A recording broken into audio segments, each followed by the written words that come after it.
Hey, good morning. Here we are, Psalm chapter 2, and today this is a royal psalm, and so we're talking about the reign of Jesus. When we read this psalm, we need to think a couple ways. First, this is Christ, right? It's all about Jesus. But the second way we need to think is that this song is not just written to those guys, to rulers, to kings.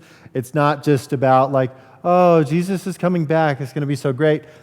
We need to let this hit us. And so right at the beginning, verses 1, 2, and 3, talks about the way the nations have rejected Christ, the way they've rebelled against him.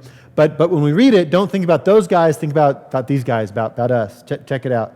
Why do the nations rage? Why do the people plot in vain? The kings of the earth, they set themselves, and the rulers take counsel together against the Lord and his anointed, saying, let us burst their bonds apart and cast away their cords from us. And so verses 1, 2, and 3, and what I want you to see is the way we reject God and his anointed, and not just them, but us. And the big thing I want you to think about is verse 3, where it says, let us burst their bonds apart and cast away their cords from us. Here's what we as people like to do. We like to live life our own way. And when we live life our own way, what we're doing is we're rejecting God's way.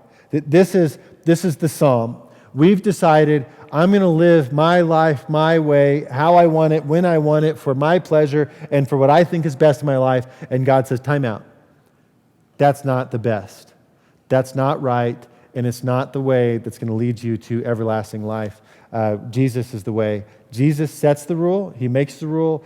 God is the Father. Everything God says is absolutely right out of the Bible. We don't get to pick and choose what we do or how we do it. God decides. We're servants of God. So, question then, how do we try to transform God to make him like us? And maybe another question is, why is it better to serve God than to serve our flesh?